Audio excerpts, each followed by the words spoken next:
नमस्कार, मैं शीतल शर्मा और आप देख रहे हैं हमारा खास कार्यक्रम बात भारत की, जिसमें आज हम बात करने वाले हैं बिहार को लेकर और बिहार में हुई सनसनीखेज हत्या को लेकर। जी हां, जैसे आज सुबह सबकी नींद खुली, वैसे ही बिहार से एक ऐसी खबर आई जो सबको हैरान कर देने वाली खबर है। जी हां, राजनीतिक पार्टी से संबंध रखने वाले वीआईपी के प्रमुख, उनके पिता की आज बिहार के अंदर हत्या कर दी गई और हत्या भी इतनी ज्यादा बेरहमी से की गई कि अब बिहार में हर कोई शख्स कह रहा है कि आखिर कानून व्यवस्था इतनी चरमराई क्यों आखिर कानून ने यहां पर इस तरह से शिकंजा नहीं कसा कि ऐसी वारदात बिहार से निकलकर सामने आई है। बिहार के दरभंगा में यह हत्या का मामला सामने आया था। वीआईपी के प्रमुख, जो वीआईपी बिहार के अंदर एक क्षेत्रीय पार्टी है, उसके प्रमुख के पिता की यह हत्या का मामला निकलकर सामने आया है। हालांकि उनका राजनीति से कोई संबंध नहीं, वो एक अकेले रहते थे। अपने घर से थोड़ा दूर एक दूसरा घर था, वहां पर वो रहते थे। लेकिन वहां पर कुछ लोग वहां पर घुसते हैं, घर के अंदर घुसते हैं, दरवाजों को पूरी तरह से तोड़-फोड़ कर दिया जाता है और उसके बाद उनकी चाकुओं से गोद-गोद कर हत्या कर दी जाती है। इस पूरे मामले के बाद अब पूरे बिहार के अंदर, बिहार ही नहीं देश के अंदर सियासत भी तेज हो गई। सियासी पार्टियों के जो दाता हैं, जो लोग हैं, वो भी इस पर अपनी प्रतिक्रियाएं सामने रख रहे हैं। चारों तरफ से बिहार के इस हत्याकांड को लेकर सवाल खड़े हो रहे हैं। बिहार की कानून व्यवस्था पर सवाल खड़े हो रहे हैं, क्योंकि यूपी के बाद बिहार भी उन जिलों में से है जहां पर क्राइम रेट या क्राइम ग्राफ जो है वो दिन ब दिन बढ़ते हुए नजर आ रहा है। ऐसे लोगों में खौफ है कि आखिर कब तक हम इसी तरह से, इस तरह के जीवन के साथ जो है वो चलते रहेंगे। विपक्ष ने बिहार सरकार पर और केंद्र सरकार पर भी जमकर निशाना साधा है। चलिए पहले आपको इस हत्याकांड से संबंधित पुलिस के वरिष्ठ अधिकारियों ने क्या कहा है, किस तरह से जांच होगी, क्योंकि इस पर एसआईटी का गठन हुआ है और पुलिस का यह कहना है कि बहुत जल्द इस पर जांच पूरी हो जाएगी और सभी चीजें साफ हो जाएगी कि आखिर हत्या किस मंशा के साथ की गई, हत्या किसने की है और इस पूरी हत्या के पीछे कौन लोग शामिल हैं। पहले आप वरिष्ठ पुलिस का क्या कहना है वो सुनिए, उसके बाद आज की चर्चा भी शुरू करें।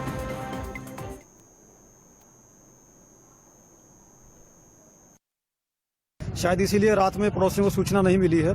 पुलिस को सुबह 7:15 बजे सूचना मिली थी, तो तमाम वरीय पदाधिकारी यहां तुरंत पहुंचे हैं। एफएसएल की टीम और डॉग स्क्वाड की टीम ने भी पहुंचकर जांच की है। एफएसएल के लोग अभी जांच अंदर कर रहे हैं और हम लोगों ने भी देखा है कई महत्वपूर्ण सुराग हम लोगों को मिले हैं। हम लोग उद्भेदन के बहुत ही नज़दीक हैं और पूरी कोशिश है कि आज ही घटना का हम लोग उद्भेदन कर दें और अपराधियों की गिरफ्तारी सुनिश्चित की जाएगी। बहुत जल्दी आप लोगों को और विस्तृत जानकारी भी दी जाएगी। सर, क्या लगता है कि वो चोरी के अंदर घटना या फिर हत्या के नियत से आया गया था? ये कई एंगल हैं, लेकिन जैसे मैंने कहा कि हमारे पास कई महत्वपूर्ण सूचनाएं हम लोगों को मिली हैं, कई अच्छे सुराग मिले हैं और बहुत जल्दी ही अगले 6-8 घंटे में हम लोगों को पुनः आप लोगों को विस्तृत जानकारी देंगे। सर, एक लाल बॉक्स मिला है सर मकान के पीछे में, क्या सर वो एक अहम कड़ी हो सकता है जांच में? वो एक छोटी सी अलमीरा है जिसमें कुछ महत्वपूर्ण कागजात और अपना व्यक्तिगत सामान रखा जाता था, जो घर के पीछे फेंका हुआ मिला है। एक छोटा सा तालाब है गड्ढानुमा, उसमें पानी में फेंका हुआ मिला है। उसमें जो कुछ कागज पत्र थे वो कुछ गीले भी हुए हैं, उन सब की जांच की जा रही है।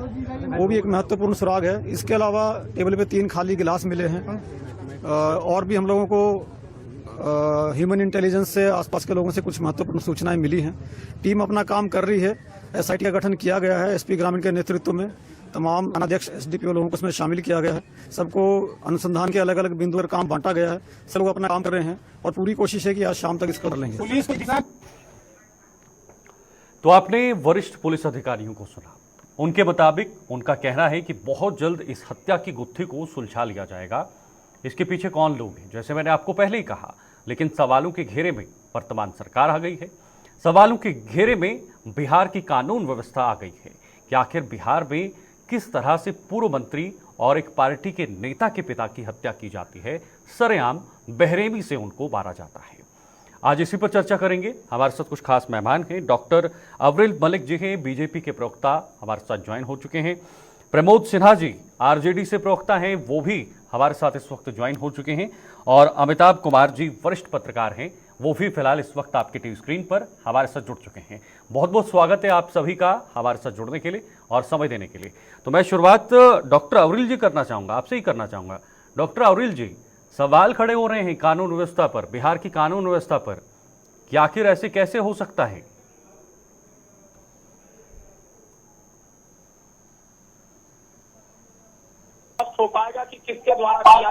इस प्रकार से घटना घटित हुई है, तो इस विषय में जांच के बाद ही ये स्पष्ट रूप से मालूम पड़ पाएगा। लेकिन जो कानून व्यवस्था की आज बात कर रहे हैं, कानून व्यवस्था के संबंध में जो टिप्पणी कर रहे हैं, वो कौन लोग हैं?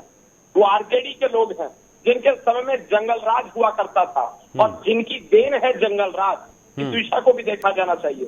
जिस प्रकार से बिहार की कानून व्यवस्था समाप्त हो चुकी थी जिस समय आरजेडी की सरकार हुआ करती थी, तो क्या आप भी पिछली सरकारों के रास्ते पर चलेंगे? माफियाओं को संरक्षण देने का कार्य डॉक्टर अरुल जी, क्या आप भी पिछली सरकारों के रास्ते पर चलेंगे कि पिछली सरकारों में क्या हो रहा था होने दो, जो मर्जी है होने दो? अब जब सरकार बदलती है तो कहीं ना कहीं लोगों की उम्मीदें भी बदलती है ना।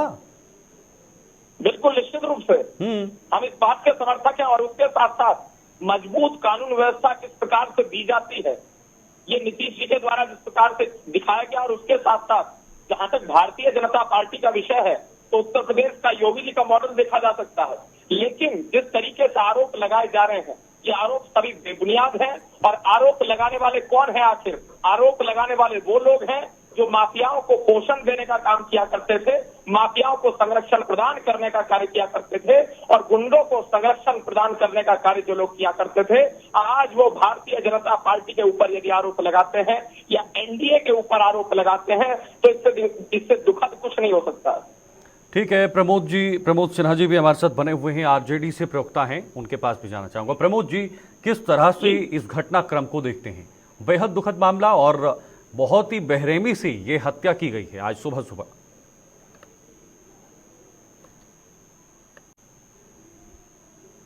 शीतल जी, बहुत ही हृदय विदारक घटना है, बहुत ही चिंताजनक घटना। और आप समझिए कि इतनी बेदर्दी से हत्या कर दी जाती है। और अभी जो है भाजपा के जो प्रवक्ता हैं, जो प्रवचन दे रहे हैं कि पूर्ववर्ती सरकार 2005 के पहले की सरकार पर जो है ये बातें कह रहे हैं, इनको थोड़ा सा भी लज्जा नहीं आती है इन सब बातों को करने से पहले? बिहार में लॉ एंड ऑर्डर की जो समस्या आ गई है, जो कोलैप्स कर गया है लॉ एंड ऑर्डर, और लगातार हमारे नेता आदरणीय तेजस्वी प्रसाद यादव जी, उनका एक पखवाड़ा का जो है आप उनका ट्वीट देख लीजिए, सरकार से लगातार सवाल कर रहे हैं, सरकार को लगातार आईना दिखलाने का काम कर रहे हैं कि आप जो है, आप देखिए लॉ एंड ऑर्डर जो है, बिहार में लॉ एंड ऑर्डर की स्थिति जो है कोलैप्स कर चुकी है, खत्म हो चुकी है। अपराधियों में प्रशासन का और शासन का भय जो होता है वो पूरी तरह से समाप्त हो चुका है। लगातार घटनाएं घट रही हैं। आज की घटनाएं को छोड़ दें, इसके पहले भी राजधानी के भीतर में पटना में लगातार घटनाएं घट रही हैं, हत्या की घटनाएं घट रही हैं। सभी जिलों में जो है गोलियों की थरथराहट से गूंज रहा है बिहार। और ये लोग एक बैठे बैठाए रटाया हुआ प्रवचन देने का काम करते हैं। सत्ता में लगभग 18-19 सालों से ये लोग हैं, डबल इंजन की सरकार है, इनको जवाब देना चाहिए, जवाबदेही प्रमोद जी, क्या ये सही वक्त है एक दूसरे पर आरोप प्रत्यारोप का सिलसिला जड़ना, आरोप प्रत्यारोप लगाना? ये हत्याएं जब होती हैं, लॉ एंड ऑर्डर जैसी सिचुएशन जब खराब होती है, या आतंकी जैसी घटनाएं होती हैं जो जम्मू कश्मीर में हो रही हैं, ये तमाम ऐसी चीजें होती हैं, उस पर एक साथ एकजुट होकर लड़ना होता है उन सब चीजों के खिलाफ। बिल्कुल शीतल जी, आपने जो बातें कही और मैंने जो अभी कहा कि हमारे नेता आदरणीय तेजस्वी प्रसाद यादव जी जो आईना दिखाने का काम कर रहे हैं वो विपक्ष में है, और विपक्ष की भी महत्वपूर्ण भूमिका होती है। वो सरकार को आईना इसलिए दिखाते हैं कि किसी चीजों में अगर गिरावट आ रही है, कहीं लॉ एंड ऑर्डर ठीक से काम नहीं कर रहा है, तो वो बतलाने का काम कर रहे हैं।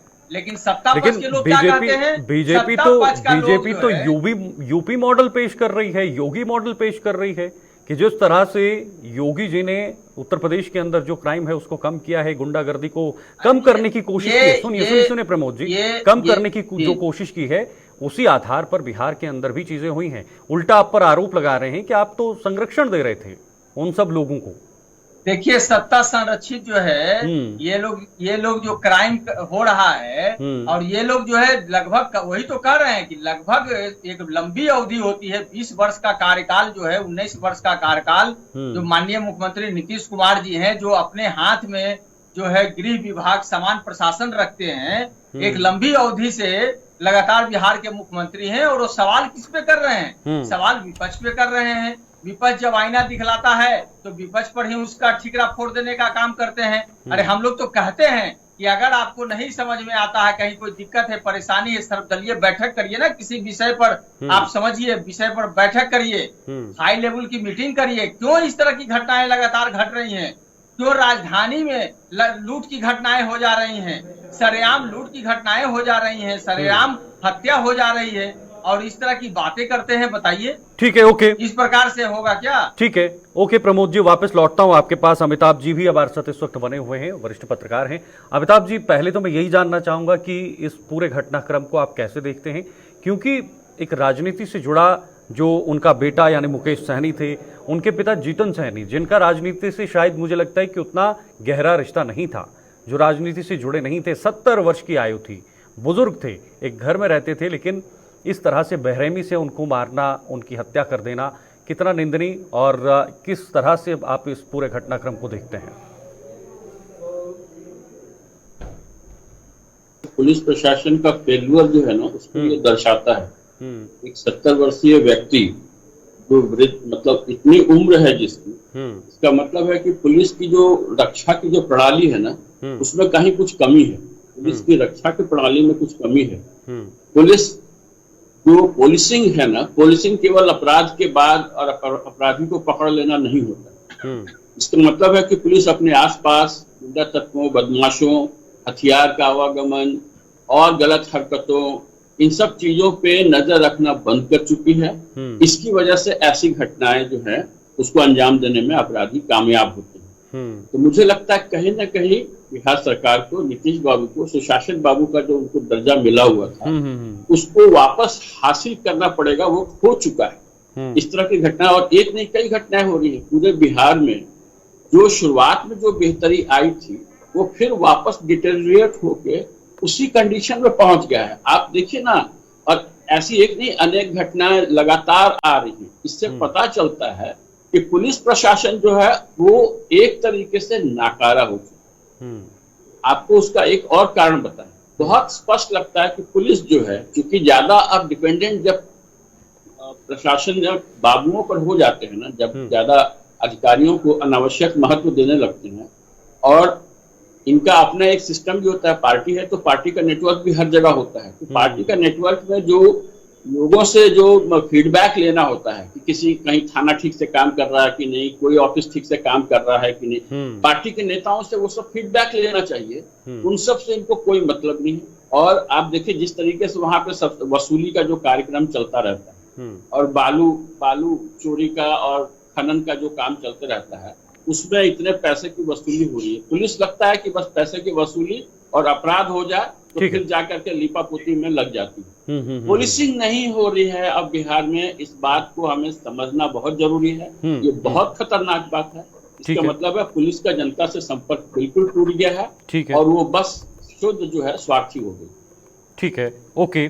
डॉक्टर अरुल जी, आपने सुना, प्रमोद सिन्हा जी को सुना, अमिताभ जी को सुना, किस तरह से अमिताभ जी ने कहा कि पुलिस प्रशासन पूरी तरह से जो है वो निगरानी नहीं रख पा रहा है, गंभीर नहीं है किसी मामले को लेकर। यही वजह है कि लगातार हमले हो रहे हैं, लगातार मामले, इस तरह के मामले निकलकर सामने आ रहे हैं। अपराध जो ग्राफ है वो बढ़ रहा है बिहार के अंदर। आखिर क्यों सरकार इसको निगरानी करने में पूरी तरह से विफल नजर आ रहा है? और पिछले कुछ सालों की बात की जाए तो ये ग्राफ बढ़ा है। उत्तर प्रदेश के बाद बिहार में सबसे ज्यादा मामले सामने निकल कर आए हैं। जी देखिए, अभी प्रमोद जी यहाँ पर बोल रहे थे, भारतीय जनता पार्टी के ऊपर आरोप लगा रहे थे।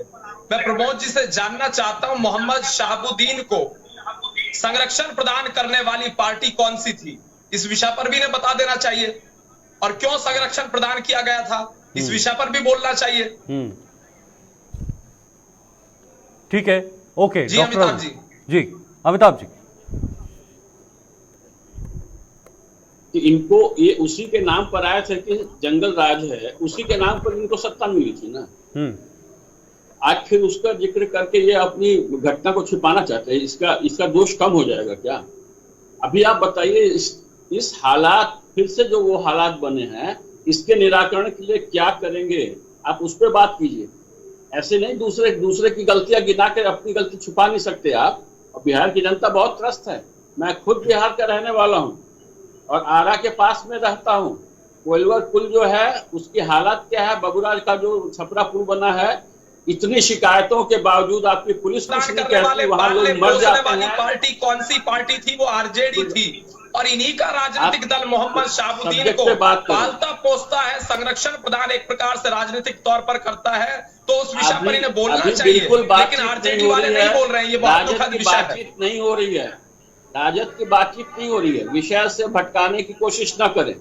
अगर आपके पास कोई जवाब नहीं है तो स्वीकारिए कि मेरे पास कोई जवाब नहीं है, और हम नहीं जानते कि कैसे कानून व्यवस्था संभाला जाता है। प्रश्न पूछ रहा हूं, कानून व्यवस्था में अपनी कमियों को आप बताइए कि कहाँ आपसे कमी हो रही है। मैं आपको एक आध कारण बता दिया ना कि पुलिस कैसे वसूली करके, आपको पता है कोइलवर वो छपरा आरा जो पुल बना है उसके पास क्या हालत है, वहां लोग मर जाते हैं, किसी को पता नहीं चलता है, रोज शिकायत लोग कर रहे हैं लेकिन कोई कार्रवाई नहीं होती है। सारी सड़क जाम रहती है, एम्बुलेंस में जाता है आदमी मर जाता है, हॉस्पिटल नहीं पहुंच पाता है। कोई काम कर रहे हैं आप? मुझे मालूम है कितनी बुरी हालत है अभी बिहार पुलिस में, आप उसके लिए क्या कर रहे हैं? पुलिस को कैसे सतर्क सचेत करेंगे, कैसे मुझे बोलने का अवसर दीजिए। सुधार है। बोलिए बोलिए अविरल जी बोलिए। बिल्कुल। नहीं, जिस प्रकार से जंगल राज हुआ करता था लालू यादव के समय में, वो भी सबको मालूम है, और इनकी सरकारें जब रही आरजेडी की तब किस प्रकार से जंगल राज होता था ये सबने देखा।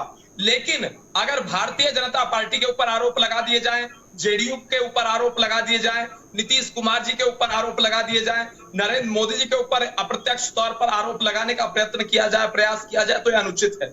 लेकिन जहां तक लॉ एंड ऑर्डर का इशू है, लोकल लेवल पर किस जगह कोई कमी रहती है उस विषय को सुधारा जाएगा निश्चित रूप से। लेकिन जहां तक पूरे बिहार की बात है, जिस प्रकार से लॉ एंड ऑर्डर की स्थिति अच्छी है, मजबूत है, वो सबको मालूम है। लेकिन खराब करने वाले कौन हैं, खराब कौन लोग करते हैं, ये भी देखा जाना चाहिए। इसके पीछे क्या साजिश हो सकती है, इस एंगल से भी निश्चित रूप से जांच हो रही होगी। ठीक है प्रमोद जी, यही बता रहा था, जब नीतीश जी मालिक हैं तो कौन जिम्मेदार होगा, किसका नाम लेंगे लोग?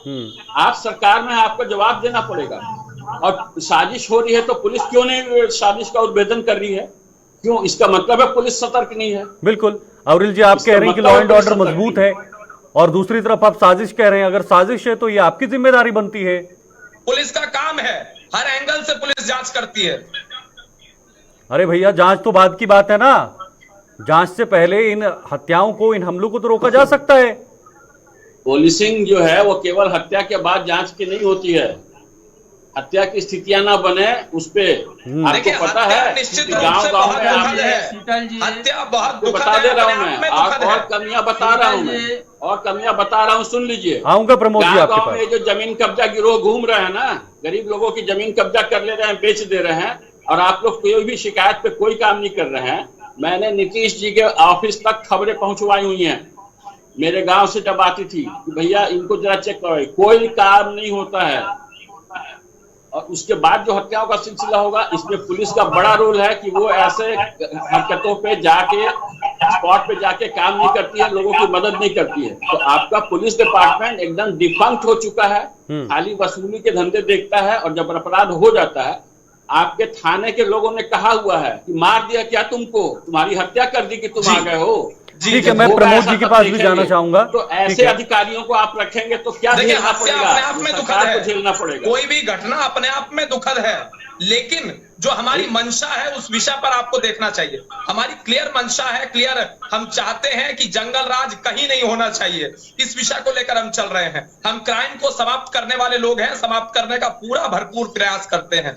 लेकिन ऐसी मंशा किसकी है? ये आरजेडी वालों की मंशा रही है जिस समय इनकी सरकारें रही। जिस प्रकार से उस समय क्राइम रेट बढ़ता रहा, उस विषय पर भी देखना चाहिए। ठीक है प्रमोद जी कुछ कहना चाह रहे हैं आप, जवाब दीजिए। ये जो अविरल जी जो बोल रहे हैं, जब इनके शासन काल में लॉ एंड ऑर्डर कोलैप्स हो चुका है, तो जो है ठीकरा फोड़ने का काम कर रहे हैं 20 साल पहले वाली सरकार पर। एनसीआरबी का आंकड़ा का ये लोग अध्ययन क्यों नहीं करते हैं? इन्हीं के सरकार का, केंद्र में 10 वर्षों से इनकी सरकार है, अपने सरकार के ही द्वारा दिए गए आंकड़ों का अध्ययन क्यों नहीं करते हैं कि लगातार जो है अपराध में बेहताशा वृद्धि हुई है?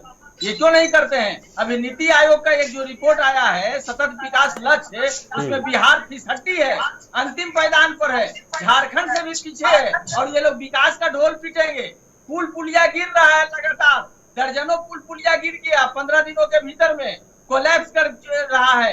भ्रष्टाचार बढ़ रहा है, लेकिन ये विकास का ढोल पीटेंगे। देश में कोई ऐसा राज्य है जहां इस तरह से हुई है घटनाएं, पुल पुलिया लगातार गिर रहे हैं, लेकिन ये लोग क्या कहेंगे? जब भी हम सवाल करेंगे पूर्ववर्ती सरकार पे चले आएंगे। विपक्ष जब आईना दिखलाएगा तो कहेंगे 20 साल पहले क्या होता था। आप अभी मौजूदा सरकार में जवाबदेही लीजिए, नीतीश कुमार जी को कहिए जवाबदेही लेने के लिए। गृह विभाग उनके पास है, समान प्रशासन उनके पास है, क्या कर रहे हैं? सिर्फ यहाँ पर बैठ करके डिबेट में जो है प्रवचन देने से काम चल जाएगा क्या? अभी अमिताभ जी अभी सुन लीजिए अविरल जी, अभी अमिताभ जी ने कई बातों को हमने जनता करने के का लिए काम किया और वो जो काम प्रशासन को नहीं पेट्रोलिंग करने का काम शाहबुद्दीन को सहारा हत्या के किसने बाद दिया ये तो जांच बताइए। करिएगा तो क्या नहीं, मोहम्मद जान गई तो शाहबुद्दीन जान को वापस सहयोग आ किसने जाएगा? दिया? उसके पहले क्यों नहीं राजनीतिक संरक्षण किसने प्रदान किया? ये तो जरा ये बताने का बता काम दीजिए। करिए ना। बैठ करके खाली टीवी डिबेट में एक ही बात कहेंगे 20 साल पहले तो हट जाइए आप सरकार से, विपक्ष को ही आप दे नहीं, मोहम्मद शाहबुद्दीन के विषय पर आप बोलेंगे कि नहीं बोलेंगे? डॉक्टर अविरल जी, आप मुद्दों से भटक रहे हैं। जो आज का मुद्दा है उस पर कोई भी बात नहीं कर रहा है। कहाँ ले जा रहे हैं आप? ठीक है डॉक्टर अविरल जी, मैं सीधे नहीं ले जा रहे हैं। जो अविरल जी पार्टी है उसकी हकीकत से लोगों को मालूम करवा रहा अरे है। सुनिए डॉक्टर अविरल जी, आज का मुद्दा है। इसीलिए आप बौखला रहे हैं। डॉक्टर अविरल जी ठीक है, रोकना चाहूंगा प्रमोद जी आपको मैं। प्रमोद जी लेने का काम करिए। प्रमोद जी मैं रोकना चाहूंगा। डॉक्टर अविरल जी, विपक्ष ने निशाना साधा है। विपक्ष का सीधा कहना है कि बढ़ते अपराध को लेकर जो राज्यपाल से मांग की है, उन्होंने कहा है कि कानून व्यवस्था को अपने हाथ में लिया जाए, बिहार में राष्ट्रपति शासन को लागू किया जाए, यानी इनडायरेक्टली मुख्यमंत्री को इस्तीफा देना चाहिए बिहार से। ये विपक्ष ने मांग की है। विपक्ष ने सवाल खड़े किए हैं कि क्या मुख्यमंत्री पद से नीतीश कुमार इस्तीफा देंगे इस पूरे घटनाक्रम के बाद? जी नहीं, ये जो मांग कर रहे हैं, जो बात कह रहे हैं, जो आरोप लगा रहे हैं, ये कौन लोग हैं? जंगल राज इनकी देन है, ये वे लोग। अरे जो घटनाएं घट रही है उस पर जवाब दे दीजिए ना। लगातार जो है घटनाएं घट रही है सुनने की क्षमता रखिए। हमने सुनिए ना, आप सुनिए। अभी बिहार में जब आप सुनेंगे तो हत्याएं हो रही है राजधानी पटना के भीतर में, लगातार जो है लूट और डकैती की घटनाएं राजधानी पटना के भीतर में हो रही है। गोलियों की टकराहट राजधानी के अंदर में है, हो रही है। अपराधियों का मनोबल इस तरह से हाई हो गया है, प्रशासन का कहीं कोई शासन प्रशासन का रह नहीं गया है। उस पर आप बात करिए, राजनीतिक रूप से भटकाइए नहीं अपने काम किया। डॉक्टर अविरल जी, आप लगातार पिछली सरकारों पर ठीकरा फोड़ रहे हैं। डॉक्टर अविरल जी, पिछली सरकारों पर ठीकरा फोड़ रहे हैं। केंद्र में भी आपकी सरकार है और बिहार में भी आपके गठबंधन की सरकार है, केंद्र में भी आपके मंत्री हैं, गठबंधन में हैं आप, तो ये जिम्मेदारी तो आपको बनती है ना देश के अंदर लॉ एंड ऑर्डर सिचुएशन जैसी कैसे उससे सामना करना है। आप कह रहे पिछली सरकारों में हो रहा था। अरे भाई पिछली सरकारों में हो रहा था तो क्या आप उनके नक्शे कदम पर चलेंगे? अगर आप सत्ता में आए हैं तो आप कुछ मुद्दों के साथ आए हैं, आपने मुद्दे रखे हैं। जी बिल्कुल, देखिए ये घटना घटित हुई और आप इसको कवर कर रहे हैं, आप इस पर डिबेट कर रहे हैं, लेकिन जिस तरीके से हजारों की संख्या में बंगाल में घटनाएं होती हैं, उन पर लोगों का ध्यान भी नहीं जा पाता है। क्यों? क्योंकि इतनी तेज रफ्तार के साथ वहां घटनाएं घटित हो रही हैं। लेकिन यहाँ इक्की दुक्की घटना होती है, उस पर चर्चा होती है, होनी चाहिए। मैं कहता हूं निश्चित रूप से होनी चाहिए। हम जवाब देने के लिए तैयार हैं। हम चाहते हैं किसी की कभी हत्या ना हो। हत्या अपने आप में दुखद है, डॉक्टर अविरल अपने जी, आप में दुखद है, डॉक्टर अविरल जी, आप में दुखद है। क्या आरएसएस प्रमुख मोहन भागवत के बयान से पहले मणिपुर पर किसी का बयान सामने आया था? जी नहीं, कांग्रेस के लोग मणिपुर के विषय पर आप फिर वही बात करेंगे, सही नहीं है। आप फिर वही बात करेंगे। अमिताभ जी से आखिरी कमेंट लेना चाहूंगा, समझ नहीं है अविरल जी, रोकना चाहूंगा। अमिताभ जी आखिरी 20 सेकंड है मेरे पास। देखिए मैं बहुत स्पष्ट हूं, मैंने पुलिस काफी कवर किया हुआ है, क्राइम रिपोर्टिंग में स्पेशलाइजेशन माना जाता था। यहाँ की पुलिस बिल्कुल काम नहीं कर रही है और सरकार उसके ऊपर निगाह नहीं रख रही है। नियत आपकी अच्छी होगी, लेकिन अगर क्रियान्वयन नहीं होगा तो कोई फायदा नहीं होगा। आपका पुलिस लोगों के साथ कैसे पेश आता है, क्या वो लोगों के साथ उनकी समस्याओं में शामिल होता है और उसके निस्तारण की कोशिश करती है पुलिस, क्या कुछ भी ऐसे मामलों में जहां अपराधी तत्व है उनके ऊपर निगाह रखती है, हथियारों के आवागमन पर निगाह रखती है, क्या वो ला करके जो वृद्ध व्यक्ति हैं जिसके लिए बाकायदा बातचीत भी की गई थी, कि जा करके उनसे संपर्क कीजिए, उनकी सुरक्षा, उनकी दुख को पूछिए, कोई दिक्कत तो नहीं आ रही है वो पूछिए। इन सब कार्यों में आपका थाना लगता है क्या? आपका थाना तो जाने पे भी दुख काटता है। ठीक है अमिताभ जी, समय थोड़ा मेरे पास कम है, इसलिए मैं आगे समय नहीं दे पाऊंगा। की पहले जरूरत है, उसको स्वीकारिए। बहुत बहुत शुक्रिया आप सभी का हमारे साथ जुड़ने के लिए इस खास चर्चा में और समय देने के लिए। तो फिलहाल बिहार के अंदर आज सुबह सुबह एक बड़ा हत्याकांड का मामला सामने आया। हालांकि उसके बाद पुलिस जरूर जांच में लगी हुई है, एसआईटी का गठन हुआ है और पुलिस का दावा है कि बहुत जल्द इस पर हत्या की गुत्थी को पूरी तरह से सुलझा लिया जाएगा और जो भी इस मामले में जो इन्वॉल्व हैं उन सभी लोगों को बाहर निकालकर उन्हें सजा दिलाई जाएगी। देखना होगा कि कब तक पुलिस को इस मामले में सफलता मिलती है। अभी के लिए फिलहाल इतना ही, दीजिए इजाजत, नमस्कार।